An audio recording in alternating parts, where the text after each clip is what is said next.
Hi friends, welcome to Raghav the friends YouTube channel. ఇప్పటి వరకు subscribe చేసుకోకపోతే సబ్స్క్రైబ్ చేసుకోండి. చూసిన ప్రతి ఒక్కళ్ళు కూడా లైక్ కొట్టండి, షేర్ చేయండి.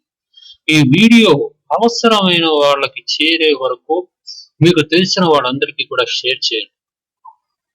క్యాన్సర్ సంబంధిత మరణాల్లో 90% పైగా ఉన్నందున మెటాస్టాటిస్ ని ప్రతి ఒక్కళ్ళు కూడా అర్థం చేసుకోవడం చాలా ముఖ్యం. అందుకే నేను గత భాగంలో చెప్పాను మెటాస్టాటిస్ గురించి. అలానే ఈ రోజు ఇంకా లోతుగా వివరిస్తున్నాను. ఎందుకంటే ప్రస్తుత పరిస్థితుల్లో ఎప్పుడైనా ఎక్కడైనా ఏ వయసు వారికైనా ఎలాగైనా వచ్చే అవకాశం ఉంది. అందుకే నేను ఇంత డెప్త్ గా రీసెర్చ్ చేసి వీడియోని రూపొందిస్తూ ఉన్నాను. ఫలితం మీరిచ్చే లైక్స్, షేర్స్, కామెంట్స్ మీదనే ఆధారపడి ఉంది. వ్యూస్ తక్కువగా వస్తున్నా సరే, నా వీడియోని పూర్తిగా చూడకపోయినా సరే, నా వీడియోని చాలా మంది ఓపెన్ చేసి కనీసం సబ్స్క్రైబ్ చేయకపోయినా సరే, ఇతరులకి షేర్ చేయకపోయినా సరే, నా ప్రయత్నం నేను చేస్తూ ఉన్నాను.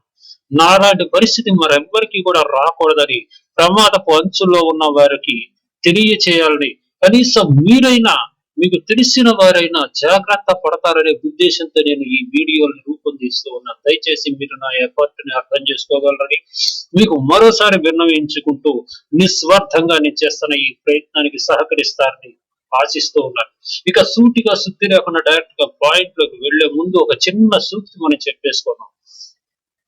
దేన్నైనా కోల్పోవడం అనేది చాలా తేలిక, కానీ కోల్పోయింది తిరిగి దక్కించుకోవడం చాలా కష్టం. అది బంధమైనా సరే, జీవితమైనా సరే. కనుక ప్రతి ఒక్కళ్ళు కూడా జీవితంపై ప్రత్యేకమైన శ్రద్ధను పెడతారని ఆశిస్తూ టాపిక్ లోకి వెళ్తూ ఉన్నాను. క్రితం ఎపిసోడ్ లో మనం క్యాన్సర్ కణాలు ఎలా దాడి చేస్తాయి, సామ్రాజ్యాలు ఎలా ఏర్పాటు చేసుకుంటాయి అనేటువంటి అంశాల గురించి మనం మాట్లాడుకున్నాం. మెటాస్టాటిస్ గురించి చెప్పుకున్నాం. అయితే దీని గురించి మరికొంత తెలుసుకోవాల్సిన అవసరం కూడా ఉంది. అందుకే మెటాస్టాటిస్ గురించి మాట్లాడుతున్నాను. మెటాస్టాటిస్ అనేది వ్యాధికారిక కణాలు లేదా క్యాన్సర్ కణాలను ప్రాథమిక ప్రదేశం నుంచి శరీరంలోని ఇతర స్థానాలకు వ్యాప్తి చేసే విధానం. ఈ వ్యాప్తి క్యాన్సర్ యొక్క ముఖ్య లక్షణం. అలాగే దాని దశ మరియు చికిత్సను గణనీయంగా ప్రభావితం చేస్తూ ఉంటుంది. ఇక మనం ఇప్పుడు పాంథోఫిజియాలజీ అనే దాని గురించి మనం మాట్లాడుతున్నాం. క్యాన్సర్ అనేది జన్యుపరంగా మార్పు చెంది కణాల నుండి పుడుతూ ఉంటుంది. అవి అనియంత్రితంగా వృద్ధి చెందుతూ ఉంటాయి, కణుతులను ఏర్పాటు చేస్తూ ఉంటాయి. ఈ కణుతులు అభివృద్ధి చెందినప్పుడు కణాలు ప్రాణాంతక సంరక్షణానికి దారితీసే మార్పుకి లోనవుతాయి. ప్రాణాంతక కణాలు సమీపంలోని కణజాలాలపై దాడి కూడా చేస్తాయి. ఆ అవకాశం కూడా ఉంది. ఇవి రక్త ప్రవాహంలో లేదా శోషరస వ్యవస్థలోకి ప్రవేశిస్తాయి. అంటే శోషరసం అంటే ఆల్రెడీ నేను ఇంత ముందు చెప్పాను. లింప్ గ్లాండ్స్, వాటి ద్వారా ఉత్పన్నమైనటువంటి వీటి ద్వారా కూడా ప్రవేశించే అవకాశం ఉంది. మెటాస్టాటిక్ కణుతులను ఏర్పాటు చేయడానికి సుదూర ప్రదేశాల్లోకి వెళ్లి కూడా అక్కడ స్థిరపడతాయి. 3 ప్రధాన సిద్ధాంతాలు ఈ మెటాస్టాటిక్ మార్గాన్ని వివరిస్తాయి. Epithelial mesenchymal transition, cancer stem cell hypothesis, అలానే నెక్స్ట్ వచ్చేటప్పటికి macrophage cancer cell fusion. Metastasis సంకేతాలు అలానే వాటి లక్షణాలు ఎలా ఉంటాయి? మెటాస్టాటిస్ వివిధ అవయవాల్ని అది ప్రభావితం చేస్తూ ఉంటుంది. సాధారణంగా ఇవి ఎక్కువ శాతం ఊపిరితిత్తులు, కాలేయం, మెదడు, ఎముకలు వంటి ప్రదేశాలని ఎక్కువగా ఎంచుకుంటూ ఉంటాయి.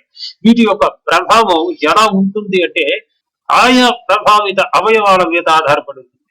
అలానే లెంఫోడెనోపతి, దగ్గు, హెమోప్టిసిస్, హెపాటోమొగలి, ఎముక నొప్పి మరియు నరాల సంబంధిత లక్షణాలు కూడా ఉండొచ్చు. కొంతమంది రోగులకి అసలు ఈ పైన నేను చెప్పినటువంటి లక్షణాలు ఏమీ కూడా కనిపించకపోవచ్చు. మెటాస్టాటిస్ లో ఉన్న అంశాల గురించి మనం మాట్లాడుకుంటే, మెటాస్టాటిస్ అనేక దశల్ని కలిగి ఉంటుంది. ఇక్కడ క్యాన్సర్ కణాలు ప్రాథమిక కణితి నుండి వేరు చేయబడతాయి, చుట్టుపక్కల కణజాలాలను బాగా క్షీణింపచేస్తాయి. అలాగే అవి వలసలు కూడా వెళ్తూ ఉంటాయి. జన్యు మార్పులు, కణచాలనాలు, లక్షణాలు, అలాగే ఎక్స్ట్రా సెల్యులర్ మాతృకతో పరస్పర చర్యలతో సహా వివిధ అంశాలు ఈ ప్రక్రియలో పాత్ర పోషిస్తాయి. మెటాస్టాటిస్ సప్రెసర్స్ అని పిలువబడే ప్రోటీన్ల ద్వారా మెటాస్టాటిస్ ని నిరోధించడానికి శరీరం ప్రాకృతిక మెకానిజాన్ని కలిగి ఉంటుంది. మెటాస్టాటిస్ యొక్క మార్గాలను మనం తెలుసుకున్నాం. మెటాస్టాటిస్ 4 మార్గాల ద్వారా సంభవించవచ్చు. ట్రాన్స్కోనోమిక్, లింఫాటిక్ స్ప్రెడ్, హెమటోజెనిక్ స్ప్రెడ్ మరియు కెనాలిక్యులర్ స్ప్రెడ్ అనేటువంటి పద్ధతులు ముఖ్యంగా చెప్పుకోవచ్చు. ఇది కణితి రకాన్ని బట్టి ఉంటుంది. కార్సినోమాలు సాధారణంగా శోషరస వ్యవస్థ ద్వారా మరియు సార్కోమాలు హెమటోజెనిస్ వ్యాప్తి ద్వారా వ్యాపిస్తూ ఉంటాయి. అవయవాలే వాటి నిర్దిష్ట లక్ష్యాలు ఎలా చేసుకుంటాయో మనం చూద్దాం. కొన్ని కణితులు నిర్దిష్ట అవయవాలకు ప్రాధాన్యతనిస్తాయి. దీన్ని ఆర్గానోట్రిపిజం అని పిలుస్తూ ఉంటారు. దీన్ని ఎలా చెప్పాలంటే విత్తనం మరియు నేల అనేటువంటి ఒక సిద్ధాంతం ద్వారా వివరించవచ్చు. క్యాన్సర్ లక్షణాలు వాటి మూలానికి సమానమైనటువంటి వాతావరణంలోనే వృద్ధి చెందుతాయని సూచిస్తున్నాయి. అయినప్పటికీ ప్రాథమిక కణితి ప్రీ మెటాస్టాటిక్ గూడులను సృష్టించడం ద్వారా అవయవ నిర్దిష్ట మెటాస్టేజీలని ప్రేరేపించవచ్చని ఇటీవల కొన్ని పరిశోధనలు సూచిస్తూ ఉన్నాయి. మెటాస్టాటిస్ మరియు ప్రాథమిక క్యాన్సర్ అనే అంశాలలోకి ఇప్పుడు మనం ప్రవేశిద్దాం.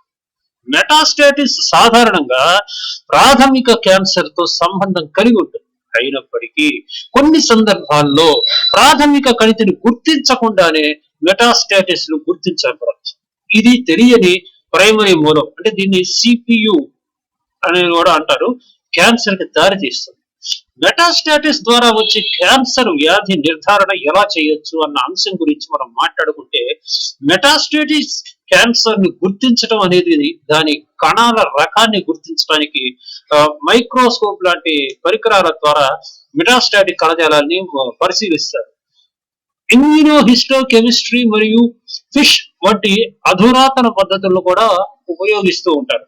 కానీ కొన్ని సందర్భాల్లో ప్రాథమిక కణితిని గుర్తించడం సాధ్యం కాదు.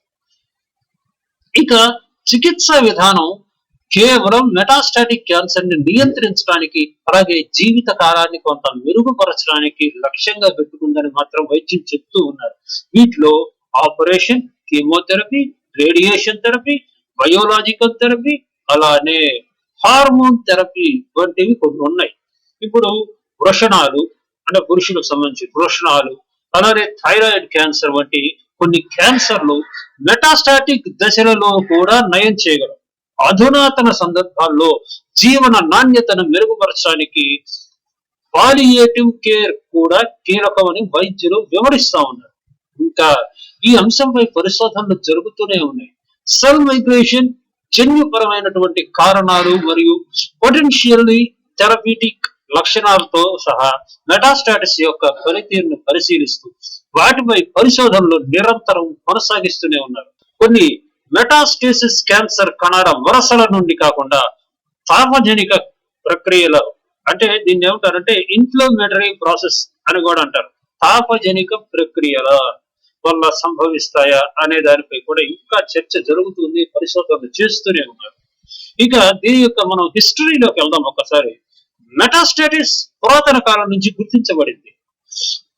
ఇబ్న్ సినా వంటి వైద్యుల ప్రారంభ వివరణలతో ఇటీవల పురావస్తు పరిశోధనలు పురాతన మానవ అవశేషాల్లో మెటాస్టాటిక్ క్యాన్సర్ ని కూడా గుర్తించారు.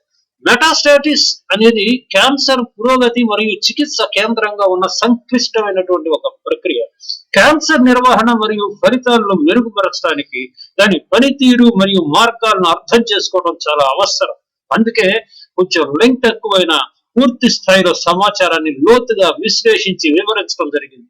ఈ వీడియోలో మీకు సమాచారం బాగుంది అని కనుక మీకు అనిపిస్తే వెంటనే ఒక లైక్ చేయండి, మీకు తెలిసిన వాళ్ళందరికీ షేర్ చేయండి, సబ్స్క్రైబ్ చేసుకోకపోతే సబ్స్క్రైబ్ చేసుకోండి. మీ Vidyadhara Munipalle signing off. Thank you very much.